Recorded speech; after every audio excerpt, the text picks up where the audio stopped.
Hey everybody, Joel Johnson here, Managing Director of Johnson Brunetti, and I am so excited to be with you again today for another segment in our educational series. As you know, at Johnson Brunetti, we are retirement and investment specialists, and we're talking in this series that you've subscribed to about all the things that would touch your retirement. Now, before we get into the content today, I want to explain something that we see all over the country with folks that we talk to, and that is people make things way too complicated. For some reason, we have a human condition of overcomplicating things. In fact, I was listening to a colleague of mine on the radio the other day, and he had a caller. It was a financial show, and he had a caller call in, and the caller couldn't answer direct question. He would say something like, "Do you have an IRA?" And instead of her just saying yes, she had to explain everything about the IRA. "Does your husband have an IRA?" he would ask. And she would go into how he has to take a required minimum distribution and all this stuff. And finally, he just stopped her and said, "Sylvia, stop. You're making this way too complicated. Please just answer my questions in the fewest words possible so I can give you some help." And I want you to think about that as we go through this series that you've subscribed to. We're going to keep things simple, but we're going to give you information and strategies that can definitely impact your retirement. Now, today what we're going to talk about, and I think this is very fitting because for many of you watching, this is the first segment that you've watched of the Johnson Brunetti educational series here. And so today what we're going to talk about is the three main fears, the three fears that everybody has to address when it comes to their retirement. And we're going to talk about these fears, and then I'm going to give you some basic strategies on how to address these particular fears. The fears are real simple. If we were to take a poll across the United States right now and ask everybody over 55, and if we asked enough people, the main concern, well, what do you think? Let me ask you, what do you think is the main concern with folks over 55? Did you get it? Some of you did. It's running out of money during retirement. Most people out there are very concerned with running out of money during retirement. So that's the one fear we're going to talk about today. The second fear is, what do I do if myself or a spouse ends up in a nursing home? You know, I've been married to Wendy now, my wife, for 28 years. And I'm 53 years old. If I was 68, that would be a big thing on my mind. What if her or I end up in a nursing home, and is that going to impoverish one of us? So what do we do to protect against that? We'll talk about that in just a few minutes. Now the third thing, we talked about running out of money, and then we talked about, well, what about a nursing home? What if myself or Wendy ends up in a nursing home? The third thing is estate planning. And estate planning means so many things to so many different people. And this is, again, where we can get so complicated. Estate planning, just to keep it real simple, is about three things, okay? It's about control over my assets. Do I want my assets to continue on with my values once I'm no longer here, once my spouse is no longer here? The protection of my assets from things like taxes and lawsuits. And then third is the direction that I want my assets to go in once I'm no longer here. So let's tackle these three things, and we'll tackle them one at a time, okay? So first of all, let's talk about running out of money. How do we prevent running out of money in retirement? Again, the number one concern people have. Well, I'll give you a few tips and some direction to go in, but let's talk about the problem for just a moment. The problem is pensions have gone away for the most part. Very few of you out there have pensions, and if you do have a pension, count yourself as very, very fortunate. So pensions have gone away. We hear Social Security may or may not be safe. For most of us it is, and I would say if you're over 50, they will keep that promise. The government will keep that promise of you receiving Social Security. The other problem is we're left by our own devices to invest our IRAs and 401ks and so on. And some of us are worried that we're going to bring those balances all the way down to zero and we're still going to be alive, and then we only have to rely on our Social Security and maybe a pension. So let's talk about what you can do to go ahead and at least get a snapshot of, number one, am I going to be okay? And number two, what kind of rate of return do I need? And what you simply need is a retirement income analyzer. That's a tool that we use. Your retirement income analyzer does a few different things. When you go through this process that we call a retirement income analyzer, it does a couple things. One is we take what you've saved so far, we add that to your guaranteed sources of income, pension, Social Security, and so on, and we project out the type of money that you want to spend. And what we do is we make this really simple because we just want to know from you how much income do I need? How much income do you want coming in every month? If I say I want $5,000 a month coming in, that's perfect. That's the only number we at our firm need for us to take you through this process. Then we'll add Social Security, any kind of pensions that you might have, and then we'll figure out what rate of return do you need on your savings to be okay for the rest of your life. So the way to address fear number one here, which is running out of money, is number one, tell yourself the truth about where you are and where you want to go. And you do that through a tool we call the Retirement Income Analyzer. Again, it's just simply a projection based on what you tell us you want in retirement, what you've got coming in on a guaranteed basis, and then it tells us what rate of return do we need on your savings to be okay for the rest of your life. And by the way, we factor in inflation. We factor in all those things, even emergency needs like nursing home or helping out grandkids with college and so on. Now let's talk about that second fear of the nursing home situation. And I gave myself as an example. And again, I'm 53 years old, but let's age me by 15 years. Let's say I'm 68. My wife is just a few years younger than me now. And if I'm 68, my wife is a few years younger than me, the big risk is if I go into a nursing home and I'm an average family who's got Social Security, maybe a pension, and a few $100,000 in savings, I could be completely wiped out. As a matter of fact, even if I have over $1 million in savings, I could be completely wiped out because costs in the Northeast for nursing home right now is well over $100,000 a year. So how do I protect against that? Well, there's 3 ways that I can protect against that. And the 3 ways are I can gift my assets away, I can buy insurance, or I can do legal work. And let's talk about those 3 things. One is I can gift my assets away. Now, if I gift my assets away, what that simply means is I give everything away to my kids so that I no longer own anything or I own very little. Then if I end up going into a nursing home, I qualify for Medicaid.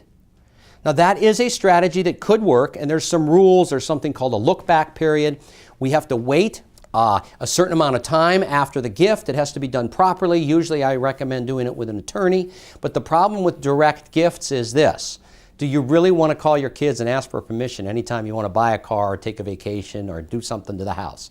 I don't think so. So for most people, this direct gifting is not a great option, but it's something to be considered. The second option I have is to buy insurance. And this is a great option for most people. Now, most people try to avoid this at all costs. We get this idea that, oh, I want to avoid the insurance companies. They're all ripping me off. That's why they own the big fancy buildings. I don't want to buy insurance. However, for many of us, insurance is the best option. It's simple. We pay a premium, and if there's a claim, the insurance company pays. And the good news is over the last few years, there's been some hybrid long-term care insurance policies developed so that if we never have a claim for the nursing home, either I'm going to get all my money back or my family's going to get all the money back. It can even turn into a life insurance policy where instead of just getting my premium back, I get back way more than my premium on a tax-free basis. So that's the second thing I should consider. Remember, the number one thing is gifting everything away, so I qualify for Medicaid. The second thing is buying some insurance. Now, the third is I'm going to gift, but I'm not going to gift directly to my kids. What I'm going to do is I'm going to go to the proper licensed attorney. So maybe in this case, what I do is I go see a certified financial planner first, and then I go to a properly licensed attorney, and we do some legal work. And here's how this structure works. I'm going to draw it on the board for you real quick. I create, and let's draw a box way up here. I create a trust. Now, it's a certain type of trust, and again, we're keeping this real simple today. But I create a trust, and I gift assets into that trust. And I gift them irrevocably. It means I don't own those assets anymore. If I do it properly, I follow certain rules, and a certain amount of time goes by, those assets are now protected from me spending them down on the nursing home. Now, I can use the income from those assets. I can also lock those assets up so my kids can't spend the money in a lump sum. But the idea is I've gifted money away. It's out of my estate, but it's not directly to my kids, thus allowing me maybe to qualify earlier than Medicaid. Now, for some of you, I'm starting to lose you here because it's getting a little complicated. I understand that, but I'm just trying to merely address that second item, that nursing home item that many of us are concerned with. Okay? So we got the first one is the fear of running out of money, and the answer to that is get your retirement income analysis. We can do that for you. Other good quality firms can do that for you. The second thing is, what about the nursing home risk? It's one of the biggest financial risks that you face in retirement, especially if you're married or you care about passing something on to your kids. And again, the answer there is gifting, doing some legal work, or buying some insurance. Now, the third thing we want to talk about today is estate planning. All right? Again, our top 3 fears: running out of money, nursing home, and estate planning. Let's talk a little bit about what estate planning is all about. And again, in the theme of keeping things simple, it's basically about 3 things. It's about direction, protection, and control. Direction, protection, and control. So I'm going to erase what I've got on the board, and we're going to talk about direction, protection, and control. What do you think I mean when I say estate planning and we talk about direction? Well, it's real simple, and you've probably already guessed it. It's where do I want my assets to go when either I'm no longer here or I am incapacitated and can't manage my own money, okay? So direction would be, where do I want my money to go? Where? Okay? Now, I have 4 boys. So in my case, we've got me, we've got Wendy, and we've got these 4 boys. Okay? We have charitable interests. We support different charities and so on. So the direction or where for my assets would be, I want some money right off the top to go to charity, but then I want it to go to my 4 boys, and I want to treat my boys equally. They're all good kids so far. Now, maybe a little too young to tell, I know that, but they're all great so far, and I would want to treat them equally. So that's the direction part of my estate planning. The protection part of my estate planning, and let's just write up here, protect. The protection part of my estate planning is I want to protect my estate from a couple major things. One is nursing home, and we've already addressed that, right? So nursing home is it's part of estate planning, right? The other is I want to protect my estate from lawsuits. I want to protect my estate from lawsuits either against me or maybe against my kids. So if my kids inherit a big chunk of money, they're subject to a lawsuit or maybe to a divorce or something like that. I want to protect my money from that, my savings from that, so it doesn't get lost to a divorce or to a lawsuit or something like that. Big part of estate planning. And again, we do the foundational estate planning here in our office as certified financial planners, but then we team you up with a partner attorney, attorneys that we have great relationships with, to actually draft the legal documents and just make sure you understand our recommendations, okay? So that's the protection part of it. Control is a big deal, especially for some of you moms out there. I've been doing this now for over 25 years, and I cannot tell you how often I've heard this from moms. And that is, I love my kids, but I'm not sure about the people they married. That's a little bit of a joke, but some of you can relate to what I'm saying. So control would also be protection from a divorce or something like that. Control would also be, I want to make sure that if this guy here loves to spend money, can't wait to get his hands on money, and I've got a young boy that loves to spend money, he's pretty good business-wise, buys and sells things, makes his own money, but he loves to spend money too, I might not want him to inherit money in a lump sum. I might want to have him have to follow some rules to get that money. So again, that's the control part of it. So again, estate planning, direction, protection, and control. So what we've been talking about today is we've addressed the 3 main fears of retirement. Do you remember what all 3 of them are? I hope so. We've tried to keep this nice and simple, but also keep it moving quickly. Number 1, running out of money. Number 2 is nursing home. And number 3 is estate planning. I would encourage you all to sit back, think about what you've watched today.